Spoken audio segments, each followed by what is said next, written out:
and the audience kind of fills that in their minds as long as you're doing a good enough job at showing the chemistry. So yeah, I think that not taking it so seriously when you're on set versus when you're working. Does that make sense? Yeah, So like yeah. joke and have fun when you're going to crafty. Let yourself get out of character for a minute. Obviously, in order to do this, you need to be well trained. You need to be on on it. You need to know what you're doing as soon as the cameras roll, but work so hard that when the cameras aren't rolling, you can just relax.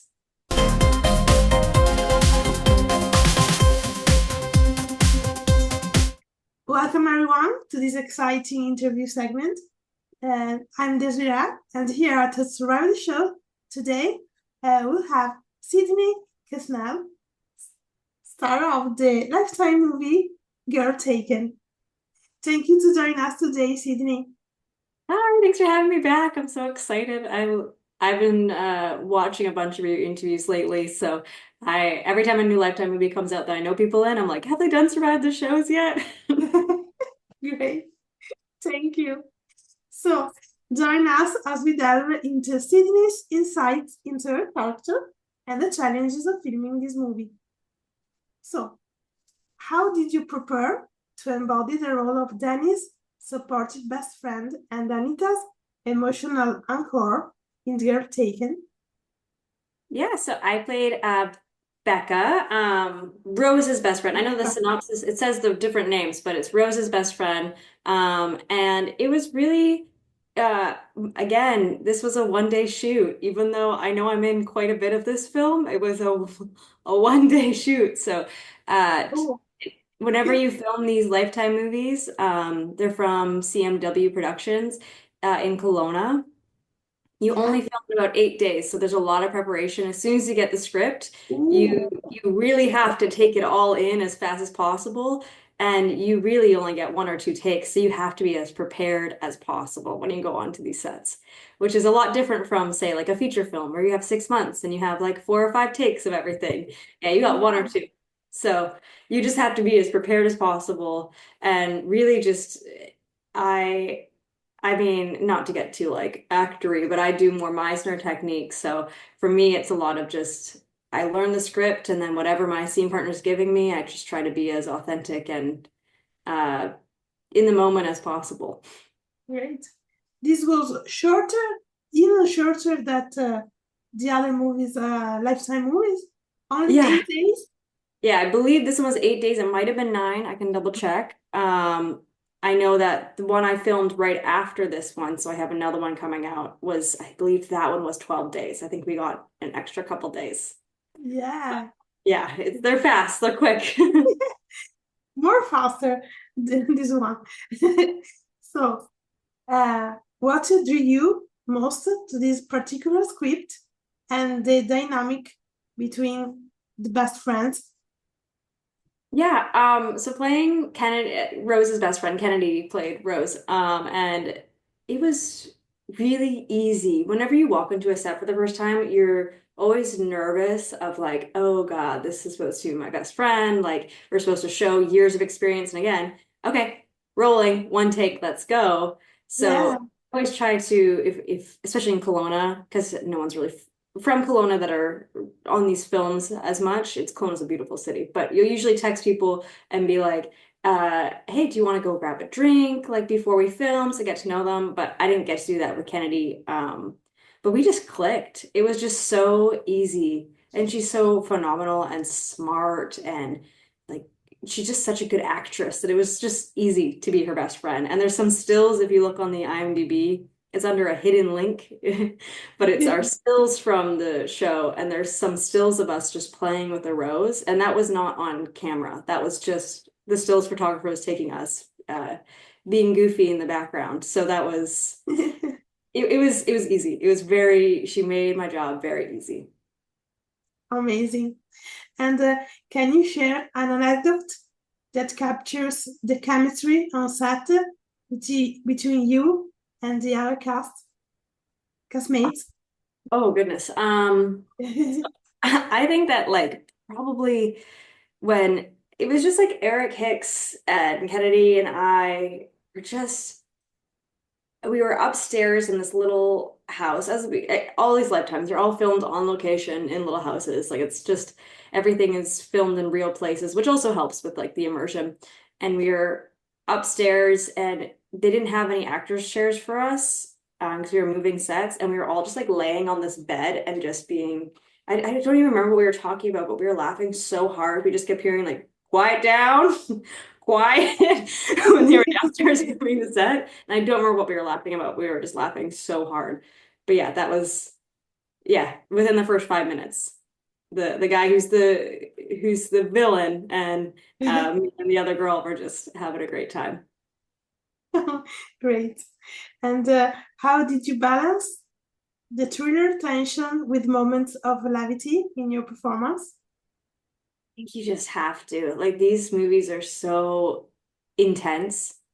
Yeah, Um, like all like this next one that I'm in is like this film but on steroids. Like it's really intense.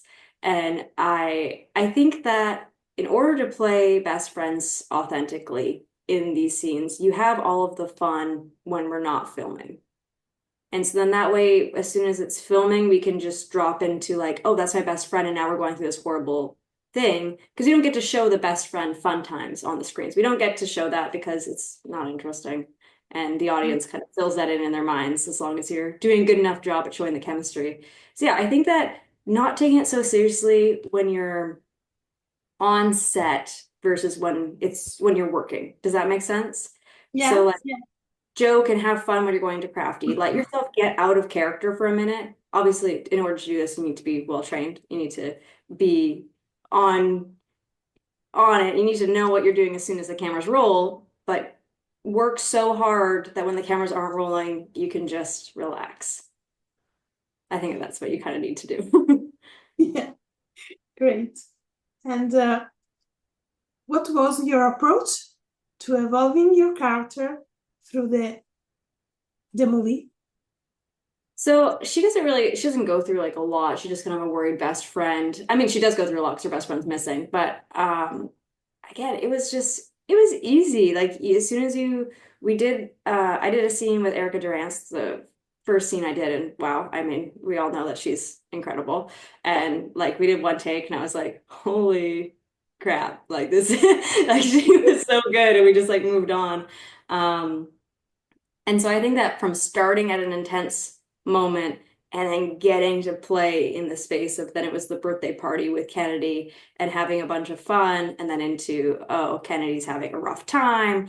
I think it was just, again, just from living so organically in the moments and everyone being so on their script, it's easy to go through the transitions because you feel in that character every time that you're with those people, I guess. Yeah, great. So, change of subject, talking about your career in general. Um, what inspired you to pursue acting, and how did your background as a world champion improv actor shape your audition technique? So yeah, that's so funny that you brought that up. So I did do Destination Imagination in high school, which is kind of like improv and STEM together. I got to go to Beijing with National Geographic to do it. I went to Shanghai. I went to Tennessee a lot. It was just a really fun experience to kind of mix STEM and improv, but honestly, since I could walk, I wanted to act. My family wasn't really religious, but I went to church to be in plays because they had plays. And so I went to church for the plays. And then I I went into Shakespeare on Ice as a little kid, which is very Canadian. I know, like we did Shakespeare plays on ice, which is so silly. But then I joined improv in eighth grade, and I remember the feeling on my very first show. I was like, "Oh, okay, no, this is what I want to do for the rest of my life. This is it." And improv is not really sustainable for the rest of your life. It's just not. I mean, now that I'm in Los Angeles right now, I mean, I could do groundlings, I could do all these other things, but it's just unless you're in Chicago, New York, or Los Angeles, it's pretty hard to do improv as a full-time thing. But in Canada, we have what's called the Canadian Improv Games, which is the most phenomenal training, and I've trained around the world. And Canadian Improv Games has the most phenomenal training. You learn so many core things at like 12 to 18. Everything that I learned in that program, when I went to my first college program, I was like, oh, I already did this. I just didn't know what it was called. And so I think that improv really shaped everything that I do in acting because it lets me, once I know the words, I can just sink into the character. And as long as you're fully committed to the moment, then the camera might not pick it up 100% of the time, but you will feel it in your body. As long as you're fully in the moment. And I think that that's kind of what drove me. And with going to the World Championships, it's a bit different because you have to take it so seriously. Like it's not just for fun. Even as a kid, you are taking it seriously. You have administrators of your school. Like literally, when we went to Beijing, we were locked in a room and had to just train for 8 hours. It was, and just doing that over and over and over again, and just having that drive that this isn't just for fun, this is what I want to do is totally different than someone who's like, oh, acting's cool, acting's fun. If it's like you have to win to represent your country, it's like the Olympics of improv, which is crazy to say. Yeah. But it's yeah, I just think it's a different style of training and you just kind of are more you treat it like a job. So I've treated it like a job since I was a kid, even before I knew you could make money doing this. And so now that I can make money doing this, I don't want to go back to waitressing. So I'm going to work really hard. You know what I mean? Like, Yes. Yes. and yeah, once you start doing it, you're like, well, I want to just do this. Like, I don't want plan B, you Yeah. know? Yeah. I know. Great. And talking about another type of experience of yours, how has your experience with Team Canada's cheerleading academy influenced your physicality on camera? What? Oh, you guys are actually good at research. So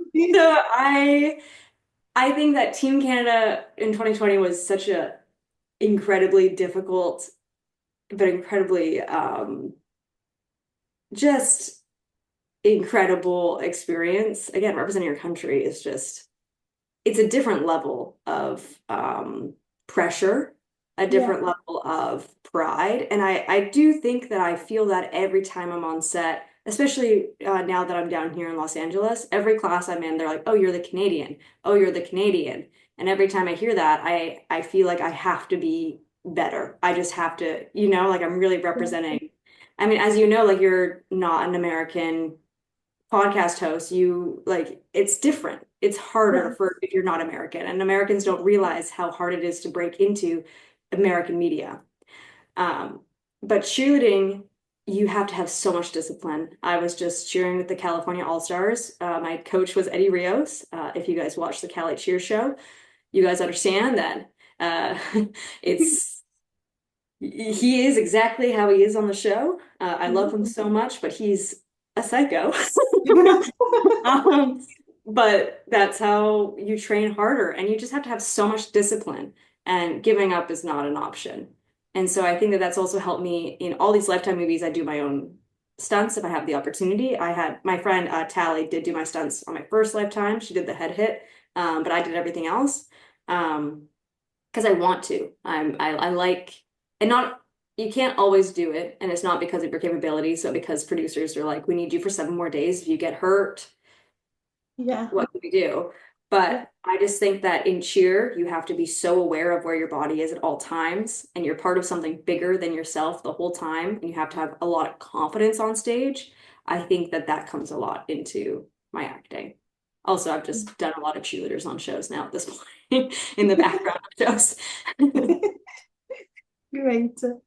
And what challenges did you face moving from stage improv to television and film acting?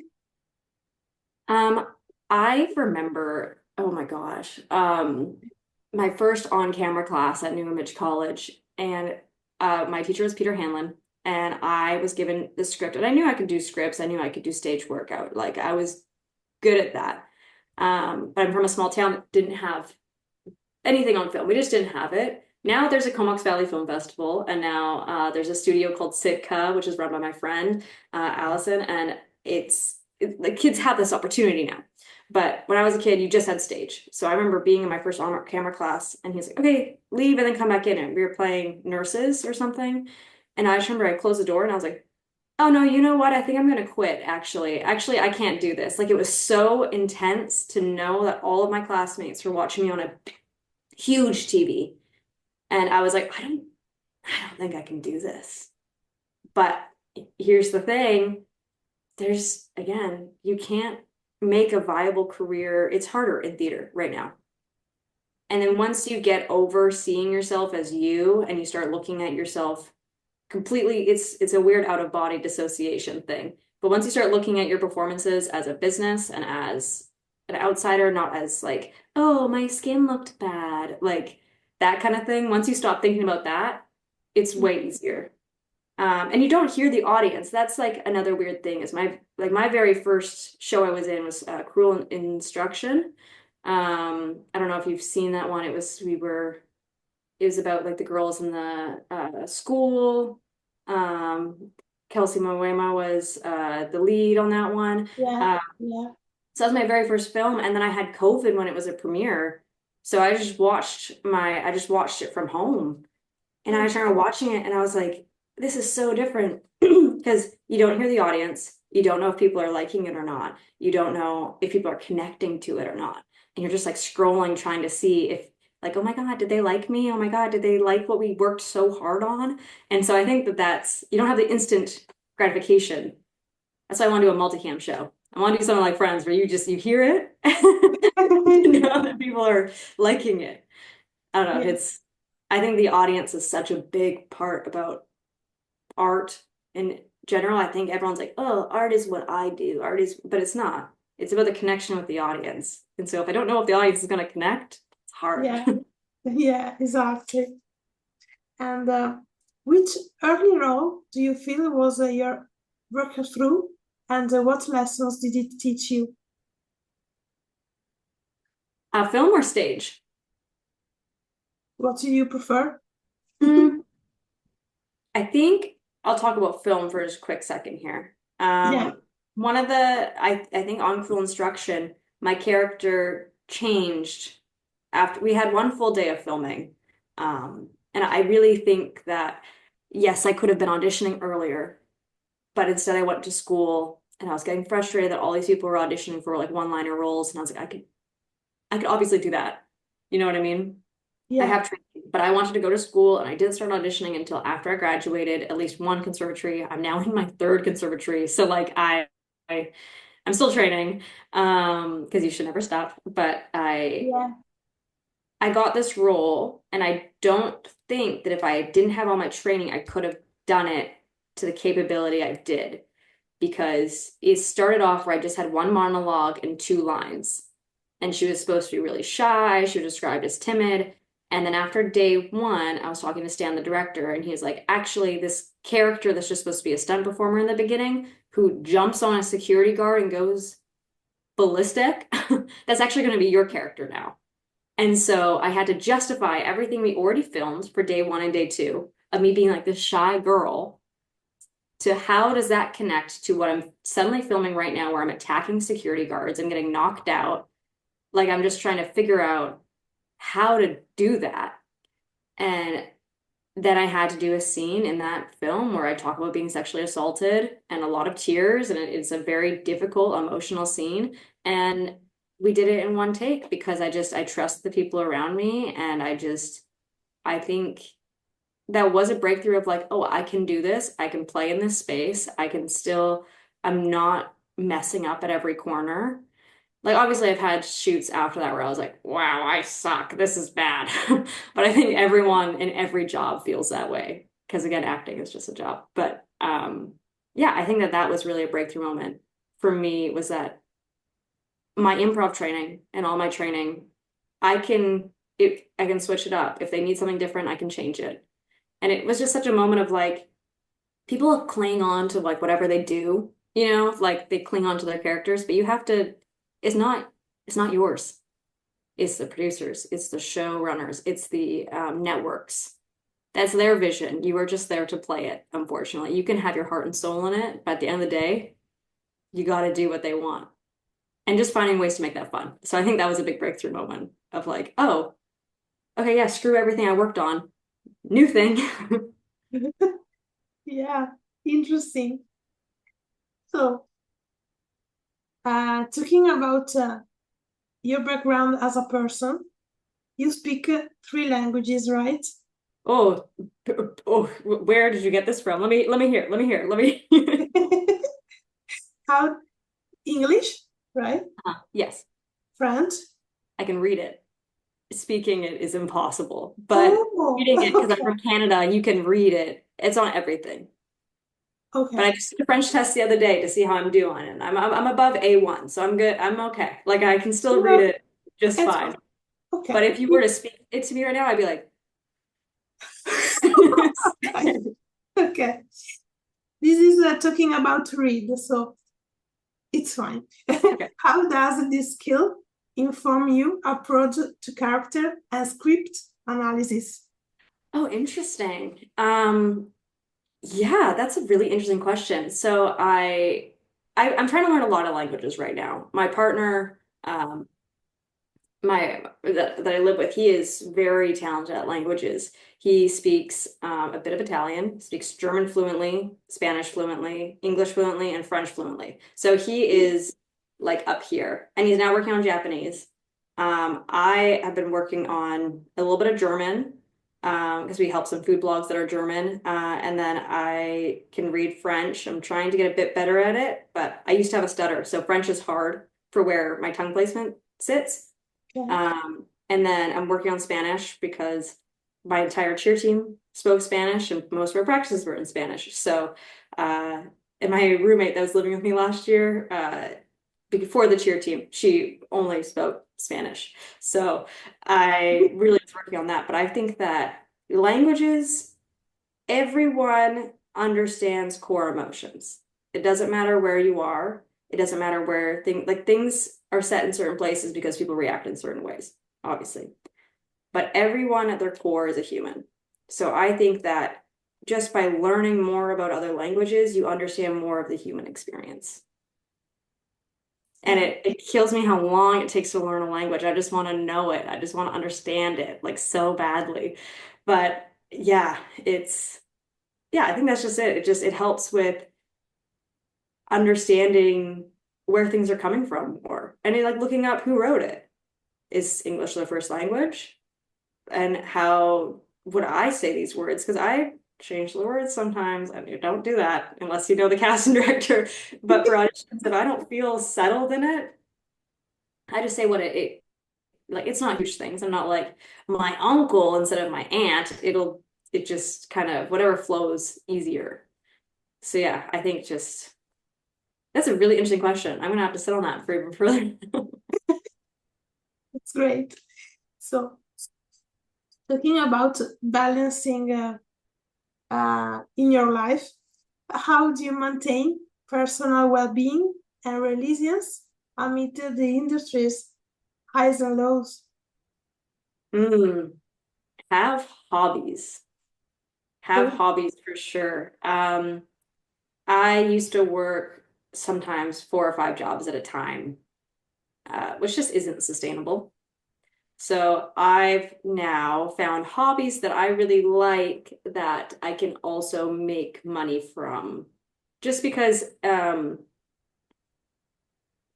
film industry, you need to, sorry, this is now a financial discussion, but I always tell new actors, when you book something big, don't act like you book something big. If you make a lot of money, you have to put it all away and just pay yourself a small salary for the next couple of months until you book something big again. yeah. I feel like because I've done that and I don't live like you can't tell when I booked something, if that makes sense. Like I'm not gonna go out and buy a new pair of shoes. I'm not gonna buy as much as I want to do that, but I would rather be a little more sustainable lifestyle that's a little bit lower. I spend a lot of money on theme parks though. I do spend a lot of money on theme parks. That is a problem that I have, But we turn that into like we do streaming, we have an Instagram for theme parks, and so it feels like work in a positive way. Yeah, I think that's just how I keep it sustainable is I have lots of hobbies, and because I don't splurge as much, I'm able to go with the highs and lows. And you kind of got to be like you said, resilient. You have to have resilience. You need to be like, okay, there's nothing filming right now. Like in Vancouver, there's like nothing filming. There's 30 shows, I think, which is usually there's like 100. Like it is Yeah. low. Um, and I'm grateful to be on any of the shows. You know what I mean? Yeah. But I think you just have to be scrappy, scrappy. Like you have to be able to like, okay, well, you know what? I'm gonna go do this play. Well, I'm gonna do things that I enjoy. Yeah. But if you're only focused on the money, you can't do that. But if you save your funds, then you can do what you enjoy. Does that kind of answer that question? Yeah. Good answer. Okay, I awesome. like it. Yeah. And talking about your hobbies outside of acting, what passions or hobbies fuel your creativity? So for my creativity, this year I went back to school so I could stay in America for longer, and just get back into training because I haven't been training in so long. So acting classes, I consider that a hobby because I get to do improv again and all that kind of stuff. Uh, Theme parks is a big hobby of mine. Mhm. I love roller coasters. I'm a big roller coaster nerd. I study roller coasters. I could tell you all about who built what. I could probably tell you who built that track just from looking at it because I'm, as people call them, theme park sickos. So I know a lot about theme parks. And then me and my partner run a couple food blogs. So we do food photography, baking, recipe development. I help run a bunch of people's Pinterest. I just love being creative and the photography and the food and sharing that with people makes me excited. So I like cooking for people. I like baking. And then cheerleading, it's like a love-hate relationship. I can't live without it, but sometimes I'm like, this is so hard. This is the hardest thing I've ever had to do, and I'm gonna do it again. So that's how, yeah, I have a lot of fingers in a lot of pots. Yeah, great.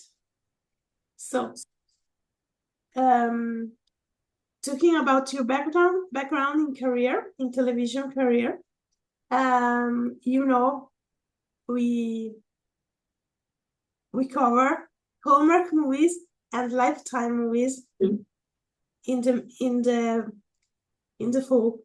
And you, having worked with both networks, how did you navigate their differing tones and audiences? Good question.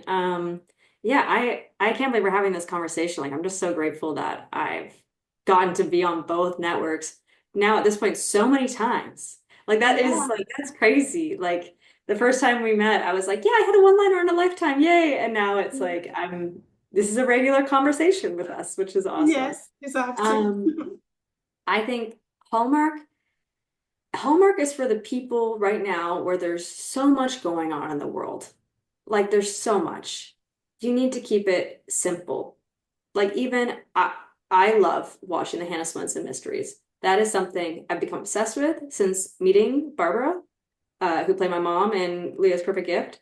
I'm obsessed with that woman. I love her so much. I offered her my home during the fires. Like she is like, I love her. If anyone ever says anything bad about Barbara, they can meet me outside. Like I will literally like, she is the queen of Hallmark, and Yeah, to me, and the way that she performs, everything is slightly elevated, but not charactery. You need to be authentic for the audience, but this is for people who just need to have something light. Like even Hannah Swenson, people are getting murdered in every movie, but it's not that big of a deal. It's not the end of the world. yeah, Whereas Lifetime, the stakes are up here. Stakes are down here for Hallmark, stakes are up here. Unless it's love, then stakes are up here. If it's about your kiss, this is it goes up. But I think that Hallmark is just again, it's just so happy. Like even when things are sad, it's like, how can we fix this? And I love that. I love it so much. Chicken Sisters is different. as we all know. Chicken Sisters, it's crazy. And I love it for that.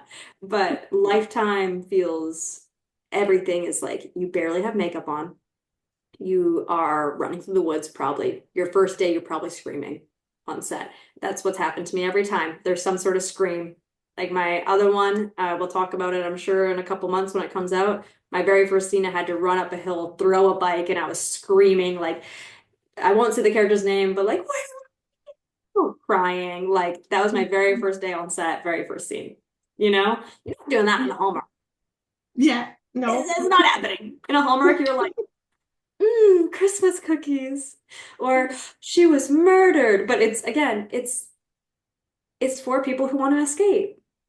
Yeah, And so, exactly. yeah, well, being authentic. Both are just very authentic, but yeah, the tones. It also helps the lighting. When you're on a Lifetime movie, I'm surprised how bright this one was because it was so dark on set, and then it's so bright in Hallmark. Yeah. So I think that's the main difference is you'll feel it. You'll feel it on the day. Yeah, that's great. So the last question, as usually, can you share any details about projects you are working on beyond this year and you are eager Yeah. to So share? I have another Lifetime movie coming out. I don't know what the name's going to be because they go through 800 different variations. Yeah. Um, and that one I'm quite excited about. I had more than one day on set. Woo! That was fun. Yeah, that's the show that I'm most excited about. I'm also doing, if you're in Los Angeles, I have an improv show every 3 weeks with a troupe called Spinach Ninja at the Michelle Danner Acting School, which is cool. I just got roped into that last week. I went to watch the show and then I performed in the show, and now I'm performing in it every time. So, yeah, if you want to see live theater, come and check that out. If not, I'll see you on Lifetime again in approximately 2 months. Great. So, And we'll see. I'm in the process of some other projects. I'm still in the audition process for some. Like in the callback area. So you never know. But there is some cool projects coming to Canada. So I'm excited for those. If I'm in it or if I'm not, I don't care. I'm just excited about new projects coming to Canada. good luck. Finger Thank you crossed. So, this is it. so Make much. sure, all of you, to coach Girl Taken on the Lifetime platform. And thank you, Sydney, to join us today. Thank you so much. I hope you guys enjoy it. Thank you. Thank you. And have a nice day, all of you. Bye.